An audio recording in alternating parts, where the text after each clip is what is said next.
جب انہیں پتا لگا کہ ان کے 4 بیٹے اور چاروں کے چاروں بیٹے شہید ہو گئے تو انہوں نے فرمایا کہ میں اس بات پر راضی ہوں کہ مجھے یہ اعزاز حاصل ہوا کہ میرے بیٹوں نے جام شہادت نوش کیا۔ حضرت خنسا نے فرمایا کہ مجھے اس بات کی خوشی ہے کہ میرے بیٹوں نے جام شہادت نوش کیا، اور مجھے اللہ سے بڑی امید ہے کہ اللہ تعالیٰ جو ہے آخرت میں مجھے اپنے بیٹوں کا ساتھ دے گا۔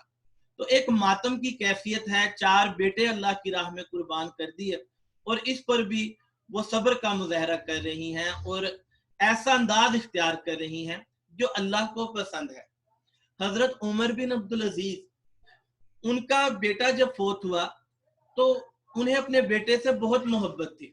جب انہیں پتا چلا کہ ان کے بیٹے عبد الملک کا انتقال ہو گیا تو وہ زمین پہ گر گئے اور بے ہوش ہو گئے، اور پھر تھوڑی دیر بعد جب ان کو دفنا دیا گیا، لوگ ان سے صبر کرنے، لوگ ان کے پاس تعزیت کے لیے آئے، تو پھر انہوں نے یہ کہا کہ عبد الملک میرا بیٹا موت کی آغوش میں سو گیا، لیکن یہ ہمارے لیے کوئی نئی بات نہیں ہے۔ یعنی اللہ کے نیک بندے اگر ماتم کی کیفیت میں ہو تو اس ماتم کی کیفیت میں بھی صبر کا مظاہرہ کرتے ہیں۔ امام علی مقام حضرت حسین کی گود میں ایک چھوٹا سا بچہ ہے، اور اس کے گردن پر تیر چلا، خون کا فوارہ چھوٹا، اور وہ بچہ اس دنیا سے رخصت ہو گیا۔ تو امام علی مقام نے اس بچے کو فضا میں بلند کر دیا، آسمان کی طرف دیکھا اور فرمایا اے اللہ میں اب بھی تیرے سے راضی ہوں۔ اللہ تعالیٰ کے نیک بندے جو ہیں وہ ماتم کی کیفیت میں بھی خوش رہتے ہیں، یعنی صبر کا مظاہرہ کرتے ہیں، اور اسی لیے اللہ کہتا ہے ان اللہ مع الصابرین، کہ بے شک اللہ صبر کرنے والوں کے ساتھ ہے۔ کھانے کو ملا کم تو اسی کم میں رہے خوش، اور اگر اللہ تعالیٰ نیک بندوں کو کم کھانے کو دے، سوکھی روٹی دے یا بھوک کی تکلیف دے، تو اس میں بھی یہ لوگ جو ہوتے ہیں یہ اللہ سے شکوہ نہیں کرتے، بلکہ بھوک کی اس کیفیت میں بھی خوش ہی رہتے ہیں۔ حضرت علی رضی اللہ تعالیٰ عنہ ایک دفعہ کھانا کھا رہے تھے، اور وہ اتنی روکھی روٹی تھی کہ ان سے کھانا نہیں کھایا جا رہا تھا۔ تو ایک آدمی وہ آپ کے پاس موجود تھا، تو حضرت علی نے اسے بھی دعوت دی کہ تم بھی میرے ساتھ کھاؤ، تو اتنی روکھی روٹی اس سے نہیں کھائی گئی۔ تو اس نے حضرت علی سے کہا کہ امیر المومنین، یہ اتنی روکھی روٹی آپ کیسے کھا رہے ہیں؟ یہ میرے سے تو نہیں کھائی جا رہی۔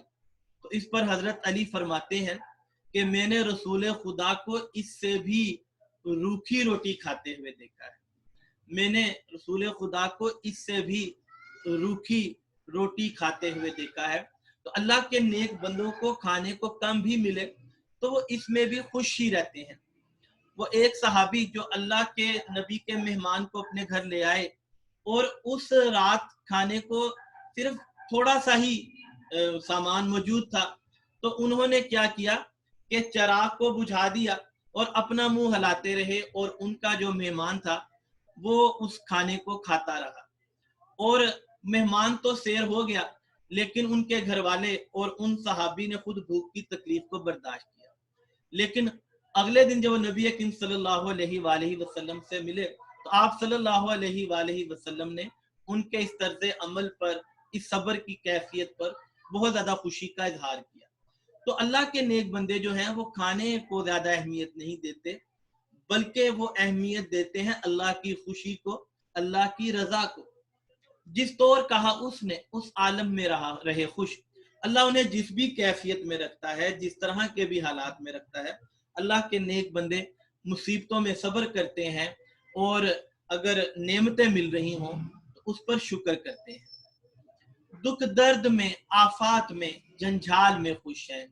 چاہے مصیبتیں آئیں، چاہے پریشانیاں آئیں، چاہے مصیبتوں کی یلغار ہو، چاہے پریشانیوں کی بھرمار ہو، پورے ہیں وہی مرد جو ہر حال میں خوش ہیں۔ اصل میں اللہ کے نیک بندے وہی ہیں جو ہر طرح کے حالات میں صبر کا مظاہرہ کرتے ہیں اور خوش رہتے ہیں۔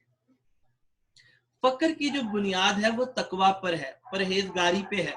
اللہ کے جو نیک بندے ہیں وہ تقوی اور پرہیزگاری کو اختیار کرتے ہیں۔ ان میں ایک خودداری ہوتی ہے، وہ اپنا دامن نہیں پھیلاتے، اور مصیبتیں جتنی مرضی آ جائیں، پریشانیاں جتنی مرضی آ جائیں، وہ اپنی کلندرانہ شان کو برقرار رکھتے ہیں۔ حالات کے قدموں میں کلندر نہیں گرتا، حالات کے قدموں میں کلندر نہیں گرتا، ٹوٹے بھی جو تارا تو زمین پر نہیں گرتا، ٹوٹے بھی جو تارا تو زمین پر نہیں گرتا۔ یہ لوگ کبھی کسی بادشاہ کی خدمت میں حاضری نہیں دیتے، بلکہ یہ بادشاہ ہیں جو ایسے نیک لوگوں کے قدموں میں بیٹھتے ہیں، کیونکہ ان کی ذات میں خودداری ہوتی ہے۔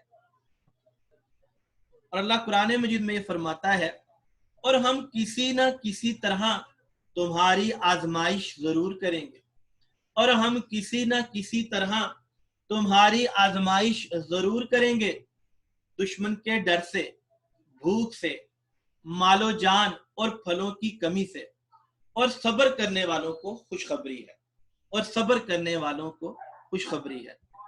چنانچہ یہی لوگ جو ہیں یہ انسان کہلانے کے حقدار ہیں۔ یہ اپنی ذاتی زندگی، ذاتی خواہشوں کو اہمیت نہیں دیتے، اپنی خواہشوں کا گلا گھونٹ دیتے ہیں۔ یہ من چاہی زندگی نہیں گزارتے، یہ رب چاہی زندگی گزارتے ہیں۔ یہی وجہ ہے کہ اللہ ان سے راضی ہوتا ہے اور ان پر اپنے انعامات کی بارش کرتا ہے۔ جو بھی تیرے فقیر ہوتے ہیں، جو بھی تیرے فقیر ہوتے ہیں، آدمی بے نظیر ہوتے ہیں، آدمی بے نظیر ہوتے ہیں۔